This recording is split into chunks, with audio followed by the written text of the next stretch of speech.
I am teaching you the topic of ecology, MSc third semester. This topic is a very vast topic, बड़ा topic है. इसके अंदर आपको plant ecology, animal ecology and near के दूसरे और भी जो टॉपिक्स जो रिलेवेंट है, इससे रिलेटेड हैं, उनके बारे में डिटेल में पढ़ना होगा. ये एक इस तरह का टॉपिक है जो आप क्लास 12 से पढ़ते आ रहे हैं, बल्कि और भी छोटी क्लासेस में आजकल छोटी छोटी चीज़ें इससे रिलेटेड पढ़ा दी जाती हैं 7, 8, 9, 10 से. ठीक है, चीज़ें वही रहती हैं, उनको आगे जाते जैसे जैसे आप हायर क्लासेस में आते हैं उनको इलेबोरेट करके उनको डिटेल में एक्सप्लेन किया जाता है, उनको समझने की और अच्छे से कोशिश की जाती है. तो ये एक इस तरह का सब्जेक्ट है जो आज की तारीख में एक कह सकते हैं ना, एक बिल्कुल एकदम प्रायोरिटी पर है, इन द सेंस कि एनवायरनमेंट के बारे में जो अवेयरनेस होनी चाहिए वो आज की तारीख में धीरे धीरे लोगों में बढ़ रही है, और ये उसको समझने में ये साइंस मदद करती है, हेल्प करती है. तो ये जो चैप्टर है आपका, इसकी जो कह सकते हैं ना, इसका डिस्ट्रीब्यूशन है, इसका जो सिलेबस में वितरण है वो फर्स्ट यूनिट में बेसिकली स्टार्टिंग कुछ इस तरह से है, कंसेप्ट ऑफ मॉडर्न इकोलॉजी को समझाया गया. मॉडर्न इकोलॉजी जैसे ही वर्ड आवे दिमाग में आती कोई ना कोई एंशिएंट इकोलॉजी भी रहती होगी, तो बिल्कुल हाँ है.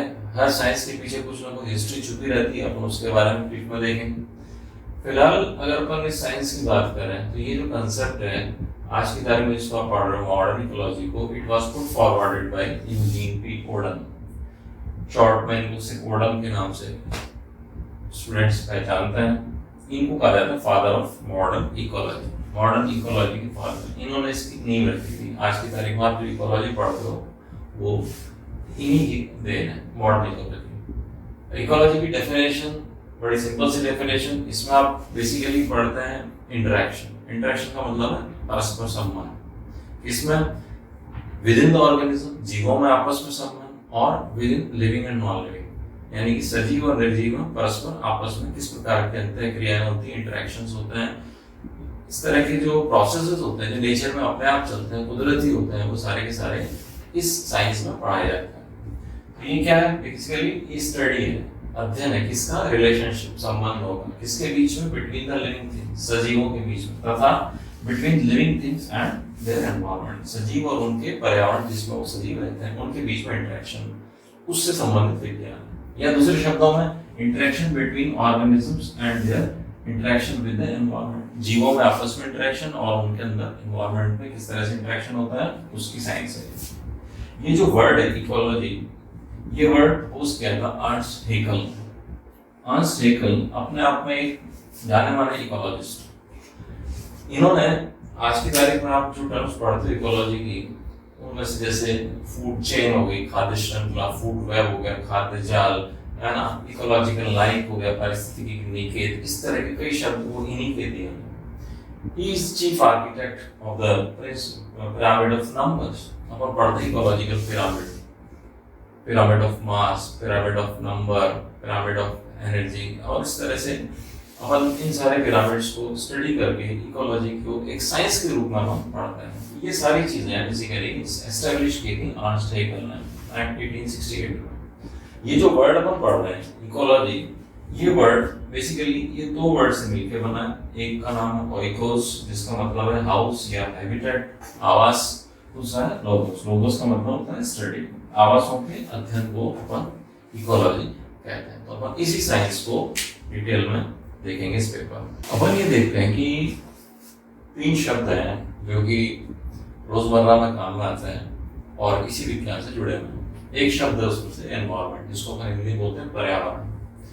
पर्यावरण को, एनवायरनमेंट को इस तरह से शॉर्ट में डिफाइन किया जाएगा कि किसी भी जीव को प्रभावित करने वाले सजीव यानी कि जैविक कार्य और निर्जीव बायोटिक फैक्टर्स जो उसके आसपास उपस्थित रहकर उस जीव को डायरेक्टली इन्फ्लुएंस करते हैं, डायरेक्टली प्रभावित करते हैं, वो उसका पर्यावरण कहलाता है, उसका एनवायरनमेंट कहलाता है. चाहे वो सूक्ष्म जीवी हो, चाहे एक विशालकाय जंतु हो, यही भाषा, यही परिभाषा उस पर अप्लाई होगी. चाहे वो हाथी हो, चाहे वो बेल हो, चाहे वो एक सूक्ष्म जीवी हो. जिस एनवायरनमेंट में रहता है उसके आसपास जो सजीव कारक है वो जीव जंतु है, पेड़ पौधे हैं, और जो निर्जीव कारक है वो मिट्टी, पत्थर, हवा और इस तरह के जितने फैक्टर्स हैं वो सारे मिलकर क्या बनाते हैं, पर्यावरण बनाते हैं। कुछ एक जो एनवायरमेंटल फैक्टर्स होते हैं वो एक रिसोर्स की तरह, एक स्रोत की तरह काम करते हैं, जिससे वह जीव जो है अपने पलने फूलने के लिए जितने भी स्रोत हैं, चाहे वो पानी है, चाहे वो न्यूट्रिएंट्स हैं, पोषक तत्व हैं, उनका इस्तेमाल करता है, वो रिसोर्सेज हो गए। और कुछ कारक हैं जो कि उसको रेगुलेट करते हैं। रेगुलेटिंग कारक, कितनी सनलाइट आ रही है, मिट्टी में कितने न्यूट्रिएंट्स हैं, ये एबायोटिक है लेकिन काफी जरूरी होते हैं, आपको पता है प्लांट्स के लिए खासतौर से, एनिमल्स के लिए भी सनलाइट काफी मायने रखती है। ठीक है, तो ये एक टर्म हो गया एनवायरमेंट किसे कहेंगे, जो बायोटिक और एबायोटिक फैक्टर्स हैं जो जीव को प्रभावित करते हैं डायरेक्टली, वो उसका एनवायरमेंट निर्धारित करता है। दूसरा शब्द है यहाँ पे जिसको नाम लेते हैं वेदर, मौसम। तो किसी भी एरिया का जो वेदर है, जो मौसम है, वो वहाँ का एक एवरेज कितनी वहाँ पे वर्षा है, साल में कितनी बारिश होती है, और उसके अलावा वहाँ पे औसत तापमान कितना रहता है, वहाँ पे बादल कितने रहते हैं, वहाँ पे जो वायु है उसमें आर्द्रता नमी कितनी रहती है, ये सारी चीजें जो होती हैं ये अल्पकालिक। तापमान भी सालाना बदलता रहता है, ताप भी हर साल हमेशा एक सा नहीं रहता है ना, एनुअल रेनफॉल कितना होता है, सनलाइट कितनी आती है, ये सब वहाँ का जो एवरेज एक शॉर्ट टर्म में देखा जाता है, शॉर्ट टर्म में, है ना, कम समय में, तो वो वहाँ का वेदर होता है। आजकल वेदर गर्म है, इस तरह से। जब अपन वेदर की बात करते हैं, उसको एक लंबे समयकाल में देखते हैं, एक लॉन्ग पीरियड में उसकी डिस्कशन करते हैं, तो वो वहाँ का वेदर से बदल के उस टर्म को अपन काम में लेते हैं क्लाइमेट्स।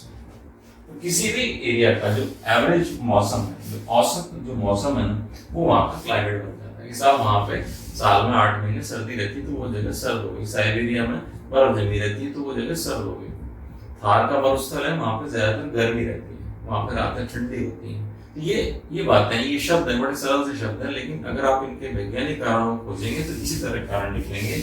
आप साइंस पढ़ रहे हैं तो साइंस के एंगल से आप उसको देखिएगा। क्लाइमेट किसे कहेंगे, किसी भी क्षेत्र का औसत मौसम, एवरेज वेदर, वो वहाँ का क्लाइमेट कहलाता है।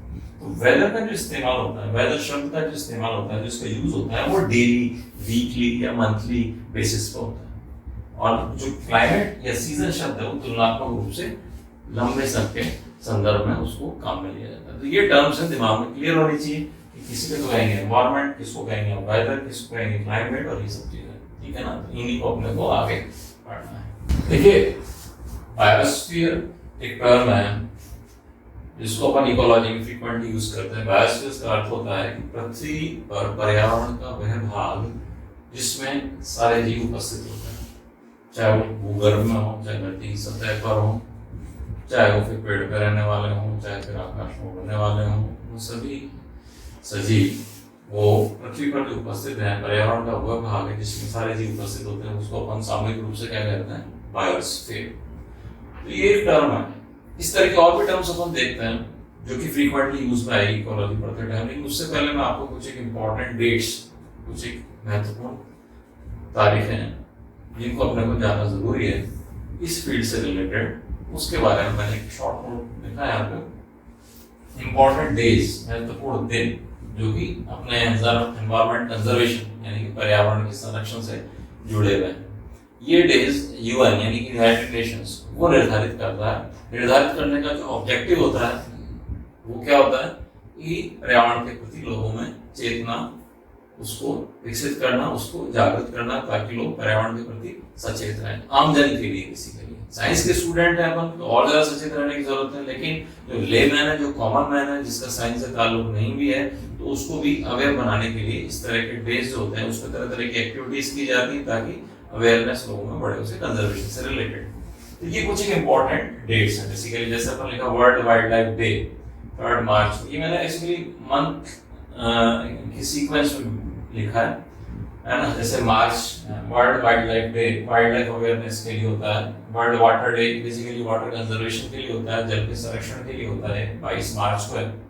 वर्ल्ड अर्थ डे पूरी पृथ्वी के जितने के अंदर रिसोर्सेज हैं, जल है, थल है, वायु है, वो सबके कंजर्वेशन के लिए होता है अर्थ डे 22 अप्रैल को। ये सारे यूएन ने डिसाइडेड किए हैं। वर्ल्ड बायोडाइवर्सिटी डे, जैव विविधता दिवस है, ये 22 मई को आता है। वर्ल्ड एनवायरमेंट डे, पर्यावरण की सुरक्षा किस तरह से है, ये बहुत इंपॉर्टेंट, सबसे इंपॉर्टेंट, आजकल काफी ज्यादा फोकस है इस पे। वर्ल्ड एनवायरनमेंट डे पर, पॉल्यूशन डे, प्रदूषण के प्रति लोगों को सचेत करना, तरह तरह का प्रदूषण, जल प्रदूषण, वायु प्रदूषण, ध्वनि प्रदूषण, इस तरह का उसके प्रति लोगों में चेतना विकसित करने के लिए ये वर्ल्ड पॉल्यूशन डे 11 जुलाई को है। और इस तरह से वर्ल्ड ओजोन डे, अपने को पता है कि सूरज से आने वाली जो यूवी रेज हैं काफी खतरनाक होती हैं, जो ओजोन लेयर है उससे प्रोटेक्ट करती है अर्थ को, अर्थ के टेम्परेचर को बनाए रखने में इंपॉर्टेंट रोल प्ले करती है। सारी चीजें आप पढ़ के आए हैं अपनी छोटी क्लासेस में। ये ओजोन डे सेलिब्रेट किया था 16 सितंबर। इस तरह के और भी कई डेज हैं जिसको अपने सबको यहाँ पर डिस्कस करना संभव नहीं है, लेकिन वो इससे ताल्लुक रखते हैं डायरेक्टली या इनडायरेक्ट। तो मैं वापस से आपके सामने कुछ एक इम्पोर्टेंट टर्म्स हैं और हिस्ट्री है, जो इकोलॉजी की हिस्ट्री अपन कह सकते हैं उसको। हर विज्ञान की कोई ना कोई हिस्ट्री, कोई ना कोई इतिहास छुपा रहता है, उसको डिस्कस किया जाता है। तो मैं वहीं से स्टार्ट करता हूँ, फिर अपन टर्म्स डिस्कस कर लेंगे। जब अपन पारिस्थितिकी विज्ञान के हिस्ट्री यानी कि उसके इतिहास की बात करते हैं, तो एक संक्षिप्त परिचय यहाँ पर लेना जरूरी है। तो अपन अगर हिंदी में या हिंदू रीति रिवाज के अनुसार ये जो वेद, पुराण, उपनिषद जो हैं, इनमें भी इस प्रकार की घटकों की व्याख्या की गई है जो कि एनवायरनमेंट को निर्मित करते हैं। इनको अपन सामान्य भाषा में पंचतत्व बोलते हैं, पृथ्वी, जल, अग्नि, वायु, आकाश। और ऐसा माना जाता है कि किसी भी जीवी की मृत्यु के बाद में वापस से ये जो ऊर्जा होती है इसी चक्र में चलती रहती है। एनर्जी फ्लो के सिस्टम को समझाता है सिस्टम। तो वेद पुराण में भी साइंस की कहीं ना कहीं डायरेक्टली इनडायरेक्टली लिंक बैठ जाता है और वास्तविकता है भी सही। ग्रीक और रोमन साहित्य जो कि विज्ञान के पायनियर माने जाते हैं, उनमें 2-3 वैज्ञानिकों का नाम बॉटनी में भी आता है, जूलॉजी में भी आता है। जैसे एक मेडिसिन के फादर कहलाते हैं हिप्पोक्रेट्स। इन्होंने ये बताया कि सब वायु और जल, एयर एंड वाटर, और जिस जीव का जो हैबिटेट है उसकी, उस जीव की हेल्थ पे क्या प्रभाव पड़ेगा, उसके स्वास्थ्य पर उसका क्या प्रभाव पड़ेगा, इन्होंने इसकी व्याख्या की थी। यानी कि ह्यूमन हेल्थ पे एनवायरनमेंट का जो इफेक्ट पड़ेगा या दूसरे जीवों पे जो पर्यावरण, उसके स्वास्थ्य पे जो प्रभाव पड़ेगा, उसकी व्याख्या उन्होंने सबसे पहले की। ठीक है, उसके बाद में अपन नाम लेते हैं अरस्तु का, फादर ऑफ जूलॉजी कहलाते हैं। अरस्तु ने जंतुओं को उनके हैबिटेट, उनके आवास, कि कौन जल में रहता है, कौन जो है स्थल पे रहता है, कौन मरुस्थल में रहता है, कौन बिल बना के रहता है, और इस तरह से उन्होंने डिटेल लेकर और उन जंतुओं के वर्गीकरण करने का एक प्रयास किया था। हालांकि सिस्टमेटिकली वो काम नहीं हो पाया था, लेकिन उन्होंने एनवायरनमेंट को कंसीडर करके एनिमल को क्लासिफाई करने का एक प्रयास किया था। इसी तरह से बॉटनी के फील्ड में थियोफ्रास्टस, जिनको अपन कहते हैं फादर ऑफ बॉटनी, इन्होंने प्लांट्स को उस हैबिटेट में जिसमें वो प्लांट पाए जाते हैं, वहाँ पे उस हैबिटेट का टेम्परेचर, वहाँ का जो मॉइस्चर, ह्यूमिडिटी, वहाँ पे जो लाइट अवेलेबल है, जो प्रकाश की उपलब्धता है, उस पे उस प्लांट की ग्रोथ पे क्या प्रभाव पड़ेगा, एनवायरनमेंट के अंदर जो दूसरे घटक हैं उसका प्लांट की ग्रोथ पे क्या प्रभाव पड़ेगा, इसके बारे में उन्होंने काफी अच्छी व्याख्या दी थी। ठीक है, तो ये एक ब्रीफ हिस्ट्री है जिसको अपने को संक्षेप में देखना है। 18वीं शताब्दी तक ये जो साइंस है, इकोलॉजी या एनवायरमेंटल बायोलॉजी, इसके प्रति लोगों में जागरूकता बहुत ज़्यादा नहीं थी। कारण ये था कि रिसोर्सेज भी नहीं थे, न कोई कम्युनिकेशन के बहुत ज़्यादा साधन थे। प्रकृति में जो होता था उसके बारे में सोचने वाले, उस दिशा में सोचने वाले वैज्ञानिक या वैज्ञानिक दृष्टिकोण उस समय इतना ज़्यादा विकसित नहीं था। लेकिन फिर भी कुछ एक वैज्ञानिकों ने सीमित संसाधन होने के बावजूद सिर्फ अपनी सोच से, बेसिकली वो लोग वैज्ञानिक कम एक फिलोसोफर ज़्यादा थे, एक दार्शनिक ज़्यादा थे, इसलिए वो इस दिशा में सोच पाए। तो उनके बारे में अगर अपन लिखें तो अरस्तु के बाद ऐसी कोई खास रिसर्च हुई नहीं इस फील्ड के अंदर, है ना, क्योंकि लोगों का इंटरेस्ट भी नहीं था और दूसरा रिसोर्सेज भी नहीं थे, स्रोत भी नहीं थे पढ़ने के लिए, अध्ययन करने के लिए। उसके बाद एक साइंटिस्ट है गैस्पार्ड बाउमेन, 1550 से 1624 तक इन्होंने काम किया। खासतौर से प्लांट्स की जो नेचुरल हिस्ट्री थी, पादपों का जो प्राकृतिक इतिहास था, उसकी इन्होंने व्याख्या की। इसी प्रकार एक और साइंटिस्ट थे रिमोर, 1683 से 1757 तक इन्होंने काम किया। बेसिकली ये जूलॉजिकल एंगल से देखे थे, इन्होंने एंटोमोलॉजिस्ट थे, इन्होंने कीटों की जो प्राकृतिक इतिहास है, कीटों का, इंसेक्ट्स का किस तरह से इवोल्यूशन हुआ है, आज की तारीख में किस तरह से एग्जिस्ट करते हैं, क्यों वो सफल रहे पर्यावरण में, बदलते हुए पर्यावरण होने के बावजूद क्यों वो सफल रहे इंसेक्ट आज तक, है ना, तो उसकी व्याख्या इन्होंने की। तो एनवायरनमेंट से रिलेटेड एक पुरानी इंपॉर्टेंट जानकारी जो अपने पास होनी चाहिए। 19वीं सदी आने तक एक बड़े वैज्ञानिक का नाम सामने आया इसी फील्ड में, वॉन हेम्बोल्ट। ये वो साइंटिस्ट हैं जिनके बल पे आज अपन जिस संदर्भ में, जिस लेवल पे जाके, जिस दृष्टिकोण से एनवायरनमेंट की स्टडी करते हैं, पर्यावरण विज्ञान की स्टडी करते हैं, उसकी जो नींव थी या सोचने का जो तरीका था वो बेसिकली इन्हीं की देन है। ये एक पर्शियन साइंटिस्ट थे, फारसी वैज्ञानिक थे।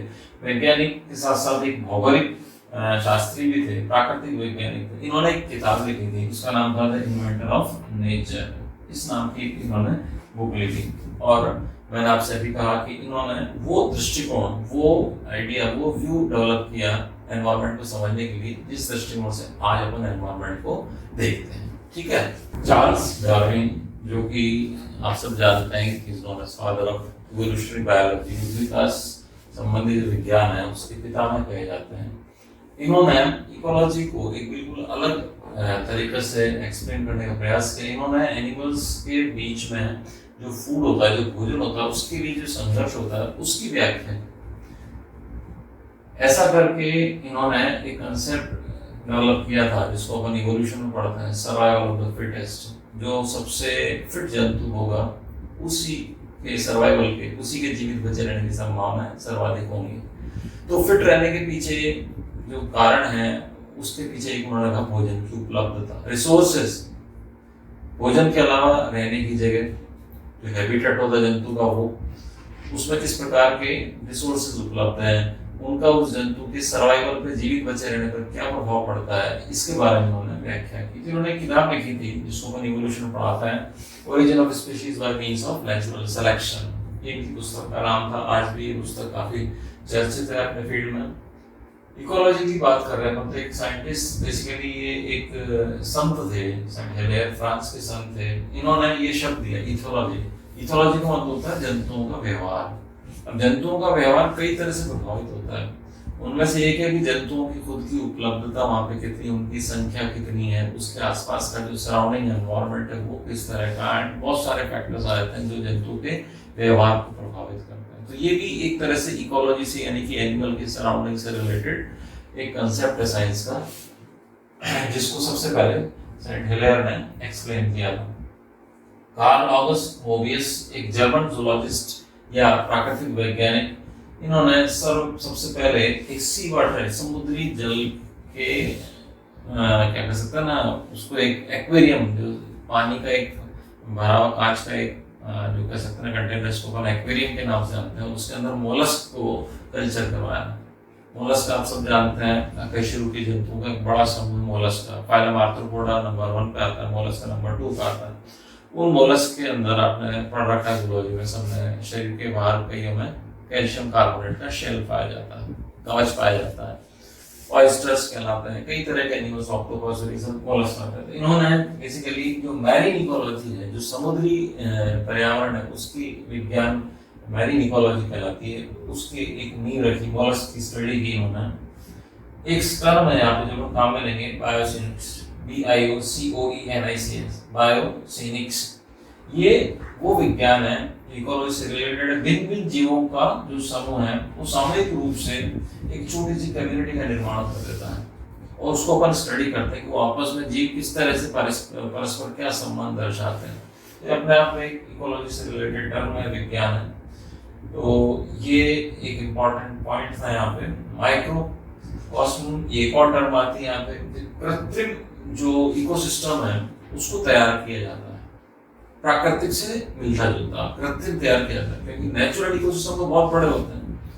उन नेचुरल इकोसिस्टम में स्पीशीज आपस में किस प्रकार से इंटरेक्ट करती हैं, किस प्रकार से अंतःक्रिया करती हैं, उनको समझने के लिए एक छोटे इकोसिस्टम को डिजाइन किया जाता है, कृत्रिम रूप से डिजाइन किया जाता है। उसमें वही परिस्थिति उत्पन्न की जाती है जो एक नेचुरल इकोसिस्टम में होती है, और उनमें फिर उनका प्रभाव देखा जाता है कि यहाँ पे जंतुओं की संख्या बढ़ गई तो दूसरे जंतुओं पे क्या प्रभाव पड़ेगा, जंतुओं की संख्या कम हो गई तो दूसरे जीवों पे क्या प्रभाव पड़ेगा, प्लांट्स बढ़ा दिए तो क्या होगा, प्लांट्स कम कर दिए तो क्या, एंड सो ऑन। बहुत सारे रिसर्च वहाँ पे संभव है। एक छोटा सा कृत्रिम सरल पारिस्थितिकी तंत्र है जिसको उपयोग अपन नियंत्रित तरीके से एक बड़े इकोसिस्टम को समझने के लिए करते हैं। तो ये कुछ एक टर्म्स है जिनको अपन आने वाले टाइम में चर्चा करेंगे।